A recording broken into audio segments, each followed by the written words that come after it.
আৰু আইতাই মানে ককাৰ লগত কেনেদৰে প্ৰেমত পৰিছিল আৰু তাৰ পাছত কিন্তু আপোনাৰ মানে আইতাৰ মনত যে আপোনাৰ কাৰণে প্ৰেম আছে সেইটো কথা আপুনি গম পাইছিল নে আপোনাৰো আইতাৰ কাৰণে প্ৰেম আছে? আগতে এইবোৰ একোৱে গমেই নাপাওঁ। পদ্মেশ্বৰ গোৱালা হয় বিয়াৰ প্ৰস্তাৱটো কেনেকৈ দিলে কোনে দিলে আইতা দিছিল নে আপুনি দিছিলে? ককা আইতাৰ বিয়াখন আৰু ককাই কি কাৰণে আইতাক বিয়া পাতিছিল আৰু ককাই আইতাক কি বাধ্যত পৰি কি কাৰণৰ বাধ্যত পৰি ককাই আইতাক বিয়া পাতিলে তাৰ সবিশেষ মই আপোনালোকক ভিডিঅ'টো দেখাবলৈ আগবাঢ়ি গৈ আছোঁ। আপোনালোকক ধুনীয়াকৈ মই দেখুৱাম, আপোনালোকে চাব আৰু চাই মোৰ চেনেলটো ছাবস্ক্ৰাইব কৰি যাব বুলি আশা কৰিলোঁ। লাইক এটা দি যাব আৰু পাৰিলে কমেণ্ট কৰিব আৰু মই দেখুৱাম যে ককাই কি বাধ্যত পৰি মানে আইতাক বিয়া পাতিছিল আৰু আইতাই মানে ককাৰ লগত কেনেদৰে প্ৰেমত পৰিছিল আৰু তাৰ পাছত উৎপলে কেনেকৈ মানে ককা আইতাক মানে বিয়াখনত আগবঢ়াই নিলে আৰু বিয়াখন পাতিবৰ কাৰণে। তাৰ বাবে আপোনালোকক মই ধুনীয়াকৈ দেখুৱাম মানে বুঢ়া বয়সত যে বৃদ্ধ বয়সত যে প্ৰেম হ'ব পাৰে আৰু সেই এক জ্বলন্ত উদাহৰণ আৰু এই ভিডিঅ'টো পাই জানিব পাৰিব। তাৰ ভিডিঅ'টো আপোনালোকে চাওক আৰু সকলো কথা কেনেকৈ বিয়াখন হ'ল আপোনালোকে জানিব পাৰিব। ধুনীয়াকৈ এতিয়া ভিডিঅ'টো আপোনালোকে চাই লওক, লগতে ভিডিঅ'টো চাই শেষত গোটেই চেনেলটো ছাবস্ক্ৰাইব কৰি যাব বুলি আশা কৰিলোঁ। গতিকে এতিয়া ভিডিঅ'টো চাই লওক আপোনালোকে। কিন্তু আপোনাৰ মানে আইতাৰ মনত যে আপোনাৰ কাৰণে প্ৰেম আছে সেইটো কথা আপুনি গম পাইছিল নে আপোনাৰো আইতাৰ কাৰণে প্ৰেম আছে? আগতে এইবোৰ একোৱে গমেই নাপাওঁ। পদ্মেশ্বৰ গোৱালা হয় বিয়াৰ প্ৰস্তাৱটো কেনেকৈ দিলে কোনে দিলে আইতা দিছিল নে আপুনি দিছিলে? বিয়াৰ প্ৰস্তাৱটো যেতিয়া এনেকৈ দুজনৰে মিল আপোনাৰ মনলৈ আহিল নে হৈ গ'ল তেতিয়া আৰু ৰাইজে দিলে বিয়াৰ প্ৰস্তাৱটো বিয়া পাতি দিয়াই ভাল আছে। মনত ভাবি থৈছিলোঁ কিন্তু প্ৰকাশ কৰিব নোৱাৰি। মানে আইতাৰ মনত যিহেতু আপুনি গান গাইছিল। ককাৰ ঘৰ ক'ত আছিলে? বোকাখাত জ্যোতিপুৰ এতিয়া আশ্ৰমত অহা কিমান বছৰ হ'ল? এতিয়া 7 মাহ হৈছে। 7 মাহ হৈছে। তাৰ বহু পিছতহে মই গম পাইছোঁ। ভাল পাম বুলিতো মনলৈ আহিল বিয়াৰ কথাটো? পাৰ্টিবিলাক আহে, জন্মদিন আহে, খানা পাৰ্টি আহে, মোৰ মনলৈকে আহিলে যেতিয়া ককাই যেতিয়া গান গাইছিল মানে আপুনি ককাৰ গান শুনি আপুনি ককাৰ প্ৰেমত পৰিছিল? বিয়া নামো গায়। তাৰ মাজতে আমাৰ দুইটাৰ তাৰমানে ভাল পোৱা পৰি হ'ল। তেওঁ গান গাই গাই বহুতো বিহু নাম গায়। মোৰ বৰষা মৰমে মৰম হ'ল আমাতেৰে অ দিলে গান অ দেহা গান মৰম তুমি দিবানে। প্ৰেমে যে কোনো বয়সত হাৰ নামানে মই ক'লোৱে জ্বলন্ত উদাহৰণ। সেনেকেই গান গাই থাকোঁতে প্ৰেমতে ককাই যদি বেলেগ আইতাৰ কথা পাতে কিন্তু মানে এনেই কথাটো পাতিব পাৰে একো সাধাৰণ কথা আপুনি এনেকৈ জ্বলে নি বাৰু কেতিয়াবা?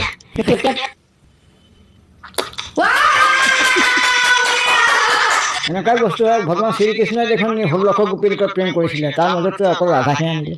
আৰু ভাল পোৱা অৰ্থটো হ'ল কি ইজনে সিজনক যদি বুজি নাপায় তেতিয়াহ'লে ভাল পোৱাটো নোপোৱাই ভাল আছে। মোৰ জন্ম মৃত্যু বিবাহ কেতিয়া হয় কোনেও নাজানে। কোৱা হয় যে বিয়াৰ কথা কোনেও কেতিয়াও নাজানে কাৰ লগত কেতিয়া হ'ব আৰু যৌৱন কালতে আচলতে বহুতেই নিজৰ বিয়াখন পাতি এখন সোণৰ বা সপোনৰ সংসাৰখন পাতে। কিন্তু আজি আমি আপোনালোকক এনে কাহিনী ক'ম যি কাহিনীয়ে আচলতে আমাকো ভাবিবলৈ বাধ্য কৰাইছে যে সঁচাই বিয়া কেতিয়া হ'ব কাৰ লগত হ'ব কোনেও নাজানে আৰু জীৱনৰ বিয়লিবিলাক এখন সপোনৰ সংসাৰ পতাৰ কথা ভাবিছে দুগৰাকীকৈ ককা আইতাই আৰু সেই দুগৰাকী ককা আইতা আমাৰ লগত আজি উপস্থিত আছে আমাৰ কাৰ্যালয়ত। প্ৰথমে আপোনালোকক চিনাকি কৰাই দিব বিচাৰিছোঁ মোৰ ওচৰত থকা এয়া আইতা আৰু জয়প্ৰভা বৰা, আনহাতে এয়া ককা পদ্মেশ্বৰ গোৱালা আৰু এওঁলোকৰ আচলতে জীৱনৰ বিয়লিবেলাৰ যি প্ৰণয়ৰ কাহিনী সেই কাহিনীয়ে আপোনালোকক শুনাম। তেওঁলোকে সপোন দেখিছে এখন সংসাৰ পেপাৰ। আমি প্ৰথমে প্ৰমোদ তালুকদাৰ মেমৰিয়েল যি বৃদ্ধাশ্ৰমত থাকে আৰু তেওঁৰ আচলতে তত্ত্বাৱধায়ক আমাৰ লগত আছে উৎপল হৰ্ষবৰ্ধন। গতিকে আপোনাৰ ওচৰলৈ আহিম কাৰণ যিহেতু আপোনাৰ তত্ত্বাৱধানতে তেওঁলোক থাকে আৰু আমি শুনিবলৈ পাইছোঁ যে 26 জানুৱাৰীত তেওঁলোকে নিজৰ বৈবাহিক জীৱন আৰম্ভ কৰিব, বিয়া পাতিব। গতিকে আমি প্ৰথমে আইতাৰ ওচৰলৈকে আহোঁ। কেনেকৈ ভাবিলে আচলতে আইতাই মানে বিয়াৰ কথা এই বয়সত কেনেকৈ ভাবিলে? কাৰণ আপোনাৰ বয়স আমি গম পাইছোঁ যে আপোনাৰ বয়স 65 বছৰ আৰু ককাৰ বয়স হৈছে 71 বছৰ। গতিকে আপোনাৰ মনলৈ আহিল নে ককাৰ মনলৈ আহিল বিয়াৰ কথাটো? মোৰ মনলৈকে আহিলে। তেখেতে যেতিয়া ইয়াত ভৰ্তি হয় মই আগত আহিছোঁ। তেওঁ মাৰ্চত আহিছে, মই জানুৱাৰীত আহিছোঁ। তাৰপিছত তেওঁ পাৰ্টিবিলাক উৎপল পাৰ্টিবিলাক আহে, জন্মদিন আহে, খানা পাৰ্টি আহে, সেইবিলাকত তেওঁ গান গাই গাই বহুতো বিহুনাম গায়, হিন্দী গান গায় আৰু বিয়ানামো গায়। তাৰ মাজতে আমাৰ দুইটাৰে তাৰমানে ভাল পোৱা পৰি হ'ল আৰু। মানে মনটো মিলিল, মনটো মিলিল। মনটো মিলিলে। মানে আপুনি যেতিয়া ককাই যেতিয়া গান গাইছিল, মানে আপুনি ককাৰ গান শুনি আপুনি ককাৰ প্ৰেমত পৰিছিল। হয়, সেনেকেই গান গাই থাকোঁতে প্ৰেমতে। মই ককাৰ ওচৰলৈ যাম। ককা, যিহেতু আপোনাৰ গান শুনি আইতাৰ প্ৰেমত পৰিছিল, আপুনি গান আমাক বাৰু এটা গান শুনাব, কিন্তু আপোনাৰ মানে আইতাৰ মনত যে আপোনাৰ কাৰণে প্ৰেম আছে, সেইটো কথা আপুনি গম পাইছিল নে আপোনাৰো আইতাৰ কাৰণে প্ৰেম আছিল? মই আগতে এইবোৰ একোৱে গমেই নাপাওঁ। তাৰ বহু পিছতহে মই গম পাইছোঁ। ভাল পাম বুলিতো মনত ভাবি থৈছিলোঁ, কিন্তু প্ৰকাশ কৰিব নোৱাৰি। মানে আইতাৰ মনত যিহেতু আপুনি গান গাইছিল আৰু আপোনাৰ গান শুনিয়ে আইতাই মানে আপোনাক ভাল পোৱা আৰম্ভ কৰিছিল, ভাল লাগিছিল, মানে আপুনি কেতিয়া গম পালে যে আইতাই আপোনাক ভাল পায়? এই যেতিয়া কিবা কিবি বস্তুবোৰ দিয়া কৰে তেতিয়াই গম পালোঁ যে কিবা আছে। আপোনাৰো মনত প্ৰেম হ'ল? সেইকাৰণে বেছিকৈ জাগিলে। আইতা, ককাই গোৱা কোনটো গান আপোনাৰ চবচে বেছি ভাল লাগে? আৰু মনত নাই মোৰ, তেখেতে গায়ে থাকে বাৰু, তথাপি মনত নাথাকে। মনত নাথাকে। আপুনি এটা গান গাই শুনাব নেকি আমাক?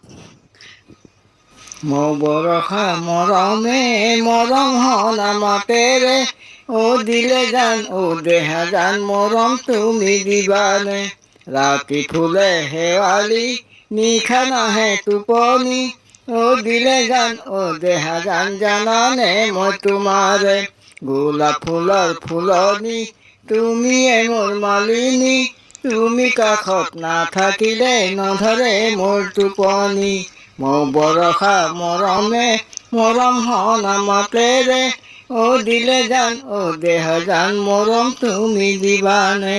এই গানটো গাইছিল। আচ্ছা, ককাৰ গান শুনি আপুনি ককাক ভাল পোৱা আৰম্ভ কৰিছিল। এনে আপোনাৰ ঘৰ ক'ত আইতা, আৰু আপুনি বৃদ্ধাশ্ৰমলৈ কেনেকৈ আহিল? ঘৰ আছে মোৰ তেজপুৰ বেচেৰিয়াত। মই যোৱা অক্টোবৰ মাহত মোৰ অক্টোবৰ মাহত মোৰ সৰু ভাইটি ঢুকালে। তাতে দশপিণ্ডৰ দিন অকণমান গণ্ডগোল লাগিলে মই। ভাল লাগিছে। ককাৰ ঘৰ ক'ত আছিলে? বোকাখাট জ্যোতিপুৰ। জ্যোতিপুৰ। এই আশ্ৰমত অহা কিমান বছৰ হ'ল? এতিয়া 7 মাহ হৈছে। 7 মাহ হৈছে? অঁ, আইতা থাকে মঠঘৰীয়াত থাকে? মঠঘৰীয়াত থাকে? ইয়াতে আছিলোঁ, ইয়াৰ পৰা মই ঘূৰাই লৈ পালোঁ। আচ্ছা, এতিয়া আপোনাৰ পৰা জানিব বিচাৰিছোঁ, এতিয়া বিয়া বুলি চবেই গম পাইছে, সমগ্ৰ অসমে গম পাইছে, কেনেকুৱা লাগিছে? ভালেই লাগিছে মোৰ। ভালে লাগিছে। হয়, আপোনাৰ ঘৰ তেজপুৰৰ ক'ত আছিলে? তেজপুৰ বেচেৰিয়াত মোৰ ঘৰ। বেচেৰিয়া। হয়, আপুনি কিয় আহিব লগা হ'ল ইয়ালৈ? মোৰ ঘৰৰ কিছুমান অশান্তি, ভাইটি দুটা ঢুকাই থাকিল, বোৱাৰী দুজনী আছে, সিহঁতৰ ল'ৰা ছোৱালী আছে, সিহঁতে মোকে চাব নাই, ল'ৰা ছোৱালীকে চাব। সেইটো কাৰণে কিছুমান দুখত ভাইটি দশপিণ্ডৰ দিনা মই ঘৰৰ পৰা ওলাই আহিলোঁ। ওলাই আহি মামাহঁতৰ ঘৰত থাকিলোঁ। মামাহঁতৰ ঘৰত 2 মাহ থাকিলে তাৰপৰা পেহী ঘৰত গ'লোঁ। পেহী ঘৰৰ পৰা আহি আকৌ মামাহঁতৰ ঘৰ পালোঁ। আহি মামাহঁতৰ ঘৰৰ পৰা যোৱা জানুৱাৰী 30 তাৰিখে বাইদেউ সৰু ল'ৰাটোৱে লৈ আহিলে। আহি পেলাই তাৰ হেৰিয়াত ৰাতিটো থাকি ৰাতিপুৱা আসামখন কোনোবা এখন থানাৰ যোগেদি ঠিক কৰিছে, এনেকৈ মই নাজানো। তাৰপৰা লৈ আহিছে, আহি ইয়াত ভৰ্তি কৰি দিছে 30 তাৰিখে। 30 তাৰিখে ভৰ্তি কৰাৰ পিছত মই ইয়াতে আছোঁ আৰু এখেত থাকে তলত, মই থাকোঁ ওপৰত। আচ্ছা, তেনেকৈ আৰু এনেকৈ আছে। আপুনি বিবাহত আবদ্ধ হৈছিল আগতে? বিবাহপাশত আবদ্ধ হৈছিল নে নাই? নাই, ককা হোৱা নাছিলে আগতে? বিবাহ হোৱা নাছিলে ন? প্ৰথম বিয়া। আৰু প্ৰেমে যে কোনো বয়সত হাৰ নামানে, মই ক'লোৱে জ্বলন্ত উদাহৰণ। আইতাৰ নামটো কি আছিলে? জয়া। জয়া কি লিখে আপুনি? জয়াপ্ৰভা বৰা। জয়াপ্ৰভা বৰা। ককাৰ নামটো? পদ্মেশ্বৰ গোৱালা। হয়। বিয়াৰ প্ৰস্তাৱটো কেনেকৈ দিলে, কোনে দিলে? আইতা দিছিলে নে আপুনি দিছিলে? বিয়াৰ প্ৰস্তাৱটো যেতিয়া এনেকৈ দুয়োজনৰে মিল হৈ গ'ল, তেতিয়া আৰু ৰাইজে দিলে বিয়াৰ প্ৰস্তাৱটো, সিহঁতক বিয়া পাতি দিয়াই ভাল আছে। আচ্ছা, মানে কোনে কৈছিলে যে মই বিয়া পাতিব বিচাৰোঁ? আপুনি কৈছিলে নে আইতাই কৈছিলে? দুটাই ক'ল। দুটাই কৈছিলে। কি ক'ব আইতা? মই প্ৰথম হেৰি কৰিছিলোঁ কৰাৰ পিছতে আমাৰ দুইজনে একেলগে তেখেতে কিছুমান জন্মদিন মৃত্যু দিৱস সৰু সৰু ল'ৰা ছোৱালীৰ হেৰি জন্মদিন আহিলে গান গাই হেৰি গায় তাত আমি দুইজনৰ মানে হেৰি কৰিলোঁ কৰাৰ পিছত আমাৰ উৎপলে এইবিলাক দেখি শুনি তাৰমানে আমাক বিয়াখন পাতি দিবলৈ তেওঁ বাধ্য হ'ল উৎপল আৰু কৃষ্ণহঁতে বাধ্য হোৱাৰ পাছত আমিও মানে হেৰি কৰিলোঁ আৰু সেইটো কাৰণে এই বিয়াখন গোটেই অসমবাসীয়ে হেৰি কৰি আমাৰ দুইজনকে আশীৰ্বাদ দি সহায় সহযোগিতা কৰি আমাক আগন্তুক দিনটো পাৰ কৰি দিলে আমি সুখী হ'ম। আচ্ছা এটা খুব সুন্দৰ কথা কৈছে বিয়াৰ তাৰিখটো কেতিয়া আছিলে বিয়াৰ তাৰিখটো হৈছে আমাৰ জানুৱাৰী 26 তাৰিখ আৰু মাঘৰ 10 তাৰিখ শুক্ৰবাৰ পৰিছে। আপোনাৰ ককাই নিমন্ত্ৰণ দিয়ক যিবিলাকে ভিডিঅ'টো চাই আছে ককা বিয়াত আহিবলৈ কৈ দিয়ক আপোনাৰ সকলো ৰাইজকে ক'ব আৰু বিয়াত প্ৰস্তুতি কামনা কৰিছোঁ।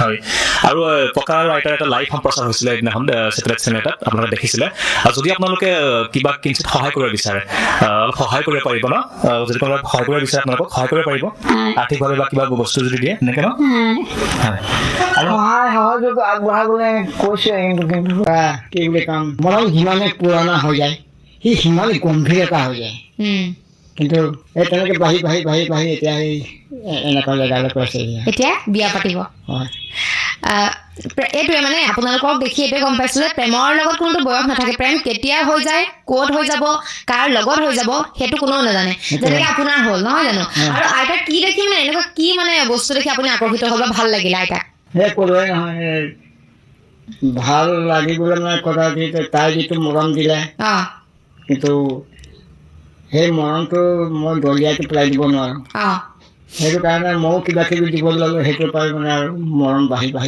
বঢ়িয়া আইতা কি ভাল লাগে ককাক ভাল লাগে তেখেত মই যোৱা জানুৱাৰী 29 তাৰিখে মই আশ্ৰমত ভৰ্তি হৈছোঁ তাৰপিছতে মাৰ্চত আহিছে মাৰ্চত আহি আমাৰ বেলতলা আশ্ৰমত অনেক খানা পিনা আহে অতিথি আহে আৰু জন্মদিন মৃত্যু দিৱস সেইবিলাক আহে তাত তেখেতে গান গাই গাই কিছুমান গানৰ হেৰিয়াত গৈ মই তাৰমানে তেওঁক ভাল পাবলৈ বাধ্য হ'লোঁ।